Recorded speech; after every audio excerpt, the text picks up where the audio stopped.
മിശിഹായിൽ പ്രിയപ്പെട്ടവരെ, ഇന്നത്തെ ദിവസം നിങ്ങളുടെ എല്ലാവരുടെയും ശ്രദ്ധ നമ്മുടെ കുടുംബ പ്രാർത്ഥനയിലേക്ക് ക്ഷണിക്കാനായിട്ട് ഞാൻ ആഗ്രഹിക്കാം. ഞാൻ കഴിഞ്ഞ 2 ആഴ്ച മുമ്പ് പെൻട്രിത്തിൽ അവിടെ ടീൻസിൻ്റെ ഒരു റിട്രീറ്റ് ഉണ്ടായിരുന്നു.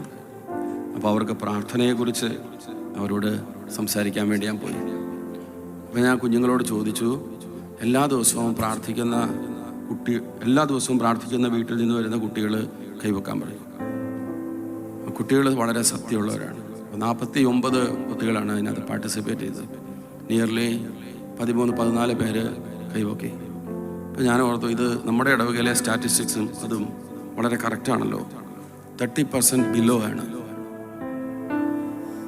എല്ലാ ദിവസവും വീട്ടിൽ കുടുംബ പ്രാർത്ഥനയുള്ള കുടുംബങ്ങളെന്ന് ഞാൻ നമ്മുടെ സൺഡേ സ്കൂളിൽ പോകുമ്പം പിള്ളേരോട് ചോദിക്കാറുണ്ട്. അപ്പോൾ ഞാനിത് വളരെ പിള്ളേർ പറയുന്നത് മാറിപ്പോകുന്നതൊക്കെ ആയിരിക്കും ഓർത്ത്.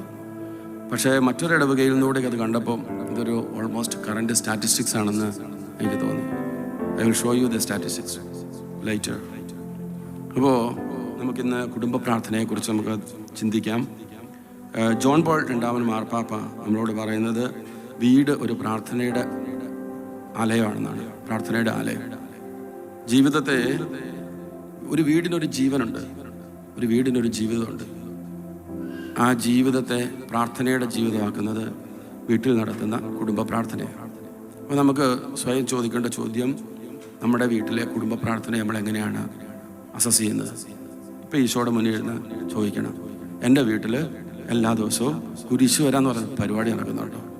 അപ്പനും അമ്മയും മക്കളും, ഇല്ലെങ്കിൽ ജോലിയില്ലാതെ പുറത്ത് ജോലിക്ക് പോയേക്കുന്ന ആളൊഴികെ ബാക്കി വീട്ടിലുള്ള എല്ലാവരും ചേർന്ന് വീട്ടിൽ കുരിശ് വരയ്ക്കുന്നുണ്ടോ എന്ന് നമുക്കിപ്പോൾ സ്വയം ഇവാലുവേറ്റ് ചെയ്യാം.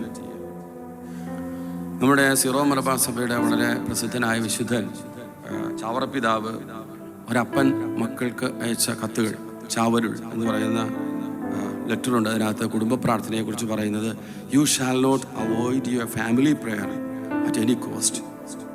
You shall say your prayers with all members at the appointed time. Let that be a witness to others as well.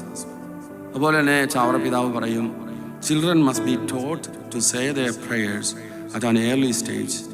Let them grow up in strong faith of God.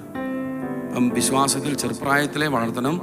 ചെറിയ പ്രാർത്ഥനകളൊക്കെ ചെല്ലാൻ കുഞ്ഞുങ്ങളെ പഠിപ്പിക്കണമെന്ന് ചാവറപിതാവ് പഠിപ്പിക്കും. ഇന്നത്തെ സുവിശേഷത്തിലേക്ക് വരുമ്പം നമുക്ക് മനസ്സിലാകുന്നത്, ഈശോ 72 പേരെ അയക്കുകയാണ്. 72 പേരെ. എന്നിട്ട് അവരെ അയക്കുന്നതിനൊരു പ്രത്യേകതയുണ്ട്. Sending dum 2 by 2. 2 പേരായിട്ടാണ് വിടുന്നത്. 2 പേരായിട്ട്. നിങ്ങൾ നിങ്ങളുടെ കല്യാണം നടന്ന ദിവസത്തെ ഓർക്കണം.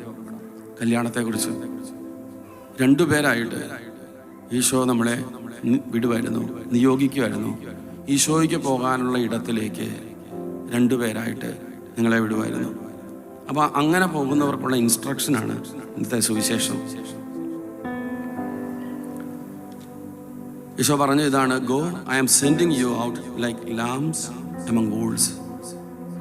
ചെന്നായ്ക്കളുടെ ഇടയിൽ കുഞ്ഞാടുകളെ എന്ന പോലെ ഞാൻ നിങ്ങളെ പറഞ്ഞു വിടുക എന്ന് പറഞ്ഞാണ് കല്യാണം കഴിഞ്ഞിട്ട് ഭാര്യയെയും ഭർത്താവിനെയും ലോകത്തിൻ്റെ ജീവിതത്തിലേക്ക് പറഞ്ഞു വിട്ടത്.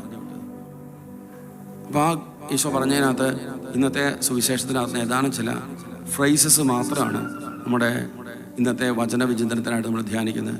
ഒന്നാമത്തെ കാര്യം ദ ഗോയാണ്. ഗോ. ഈശോ പറഞ്ഞ് നമ്മളോട് പോകാനാണ് പറഞ്ഞത്. നമ്മളെങ്ങോട്ടാണ് പോകുന്നത്? ജീവിതം തന്നെ ഒരു യാത്രയാണ്. നമ്മൾ ഒരുമിച്ച് തുടങ്ങിയൊരു യാത്ര.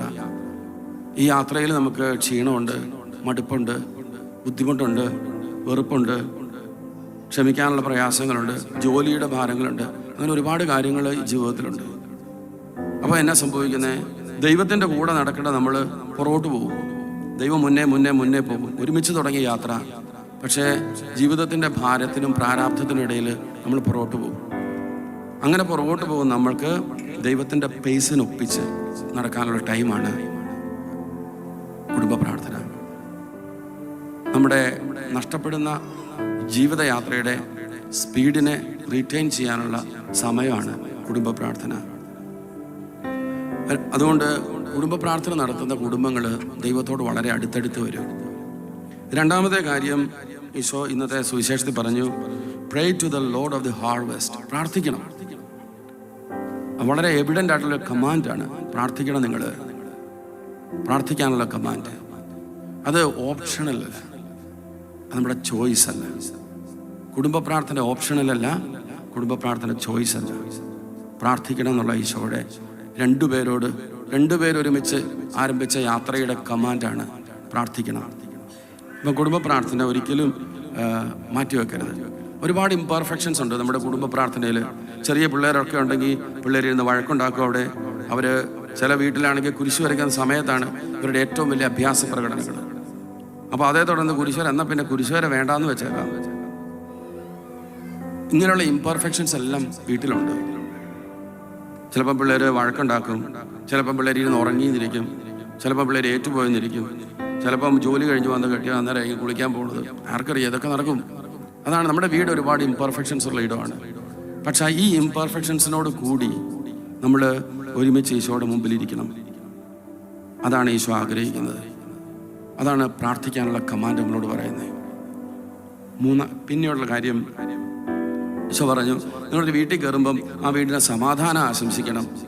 സമാധാനത്തിൻ്റെ പുത്രൻ അവിടെ ഉണ്ടെങ്കിൽ സമാധാനം അവിടെ ഉണ്ടാവും. ഇല്ലെങ്കിൽ അത് റീറ്റെയിൻ ചെയ്യും, അത് തിരിച്ചു പോരും.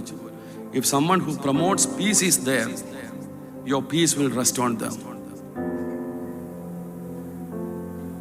ആ someone or something that promotes peace ആണ് നമ്മുടെ ഫാമിലി പ്രയർ. കുടുംബത്തിൽ പ്രാർത്ഥനയില്ലെങ്കിൽ ഡെഫിനറ്റ് ആണ് അവിടെ സമാധാനം ഉണ്ടാവില്ല. നമുക്കത് ഗ്രാജുവലായിട്ടാണ് നമ്മളെ പിടികൂടുന്നത്. നമ്മളറിയല്ല, നമ്മളെ പിടികൂടുന്നത് നമ്മൾ മനസ്സിലാക്കില്ല. ഈ സമാധാനക്കേട് വീട്ടിൽ വന്ന് കയറുന്നത് നമ്മളറിയല്ല. ഈശോയുടെ വാക്കാണ്, സമാധാനത്തെ കാത്തു സൂക്ഷിക്കുന്ന കാര്യം അവിടെ ഉണ്ടാവണം. അത് നമ്മുടെ വീട്ടിലെ അനുദിന പ്രാർത്ഥനയാണ്. അതുകൊണ്ട് പ്രാർത്ഥിക്കുമ്പോൾ ഉണ്ടാകുന്ന കാര്യമാണ് കുടുംബത്തിലെ സമാധാനം എന്ന് നമുക്ക് തിരിച്ചറിയാം. പിന്നെ ഈശോ നമ്മളോട് വളരെ ഇമ്പോർട്ടൻ്റ് ആയിട്ടുള്ള കാര്യം, eat and drink what ever they give you. തരുന്നത് ഭക്ഷിക്കണം. എന്നാ അത് അർത്ഥമാക്കുന്നത്? It's all about the contentment of life. ജീവിതത്തിൻ്റെ സംതൃപ്തിയെക്കുറിച്ചാണ്. നമുക്ക് ലഭിച്ചതിനെ ഓർത്ത് നന്ദിയുള്ള മനുഷ്യരായിട്ട് നമുക്ക് ജീവിക്കാൻ പറ്റണം. അതിന് നമ്മളെ സഹായിക്കുന്നതാണ് പ്രാർത്ഥന. നമ്മുടെ വീട്ടിൽ ഏറ്റവും കൂടുതൽ പറയപ്പെടുന്ന വാക്കുകൾ, I don't like it, I don't want it, no, it's not fair. ഇതാണ് നമ്മുടെ വീട്ടിൽ എപ്പോഴും മുഴങ്ങി കേൾക്കുന്ന വാക്കുകൾ. എന്തുകൊണ്ടത്? നമുക്ക് ജീവിതത്തെക്കുറിച്ച് സംതൃപ്തി ഇല്ലാഞ്ഞിട്ടാണ്. നമ്മുടെ കാരണവന്മാരുടെ മാതാപിതാക്കൾ ഇത് കേട്ട് ശീലമായിപ്പോയി. പക്ഷേ നമ്മൾ മനസ്സിലാക്കേണ്ട കാര്യം, what is the theology behind? ഇത് പറയുന്നവർക്കിടയിൽ അവരുടെ ഉള്ളിൽ അസംതൃപ്തി ഇങ്ങനെ വളർന്നുകൊണ്ടിരിക്കുക. ഒന്നിലും തൃപ്തിയില്ലാതെ ഒന്നിൽ നിന്ന് ഒന്നിലേക്ക് ചാടുന്ന ഒരു മനസ്സ് നമ്മുടെ മക്കളിൽ രൂപപ്പെട്ടുകൊണ്ടിരിക്കുകയാണ്. അതാണ് ഞാൻ മുമ്പേ പറഞ്ഞ വാക്കുകളുടെ അർത്ഥം. അതുകൊണ്ട് അങ്ങനെയുള്ള വാക്കുകൾ ഒരു വീടിനുള്ളിലെ വാക്കുകളായിരിക്കരുത്. ആകാതിരിക്കണമെങ്കിൽ നമ്മൾ പ്രാർത്ഥിക്കുന്ന കുടുംബമായിരിക്കണം, പ്രാർത്ഥിക്കുന്ന വീടായിരിക്കണം. ഞാൻ നേരത്തെ ഇരുന്ന ഇടവകയിൽ ഒരു നമ്മുടെ ഓസ്ട്രേലിയൻ വീട്ടിൽ സംഭവിക്കുന്ന ഒരു ദുരന്തം സംഭവിച്ചു. അത് ചെക്കന് 18 വയസ്സായപ്പോൾ ചെക്കൻ മൂവ് ഔട്ട് ചെയ്തു, വീട്ടിൽ നിന്ന് ഇറങ്ങിപ്പോയി.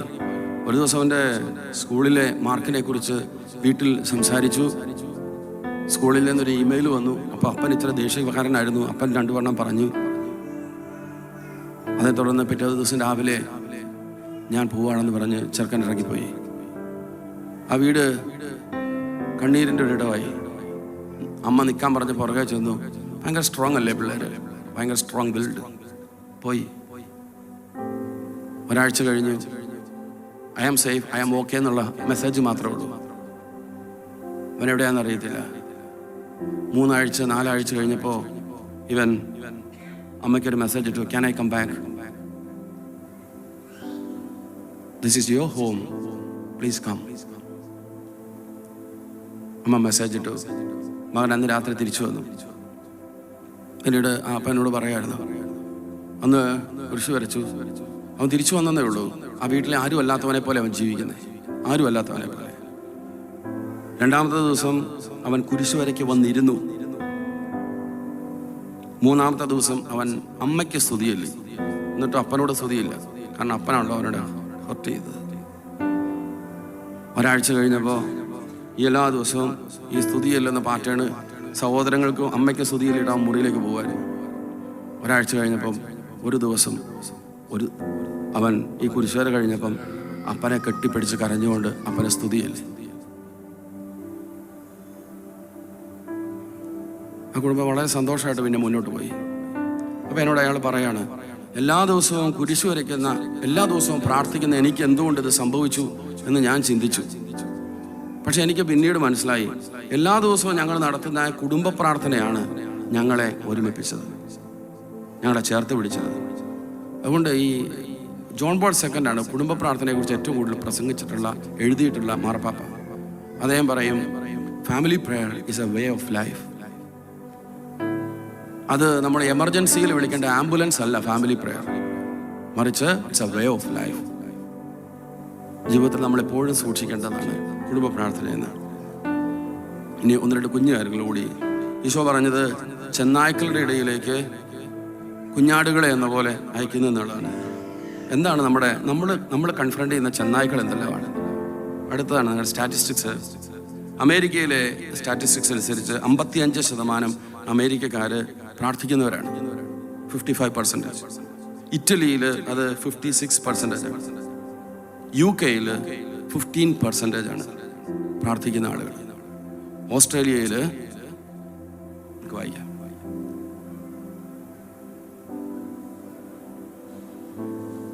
ഇത് എന്താണ് വൂൾഫ്? ഈശോ പറഞ്ഞയക്കുന്ന ചെന്നായ്ക്കൾ എന്തൊക്കെയാണ്? ഈശോ നമ്മൾ ചെന്ന് വീഴുന്ന ഇടത്ത് ഉള്ള ചെന്നായ്ക്കൾ എന്തെല്ലാമാണ്?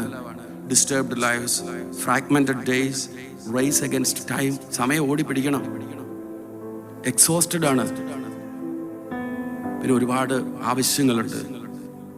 Many things from home weighing on our souls. പിള്ളേരിങ്ങനെ ഡിസ്ട്രാക്ട് ചെയ്യുന്ന കുട്ടികൾ, പിന്നെ അസൈൻമെൻറ്റ്സ്, പരീക്ഷയൊക്കെ ആയിട്ട് ഭയങ്കര സ്ട്രെസ്ഡ് ഔട്ടായിട്ട് നടക്കുന്ന നമ്മുടെ ടീംസ്, യൂത്ത്. ഇതെല്ലാം നമ്മുടെ വീട്ടിലെ സ്വസ്ഥതയെ പിടിച്ചെടുക്കുന്ന വൂൾസാണ്. അതുകൊണ്ട് ഇന്ന് ഈശോയ്ക്ക് നിങ്ങളോട് പറയാനുള്ളത്, do not let the wolves catch your lambs, lead them to Jesus and Mary through family prayer. നമുക്ക് ഒരു കാറ്റഗിസം ഓഫ് ദി കാത്തലിക് ചർച്ചിൻ്റെ ഒരു കോട്ടുണ്ട്. The Christian family is the first place of education in prayer. Based on the sacrament of marriage, the family is the domestic church where God's children learn to pray and persevere in prayer.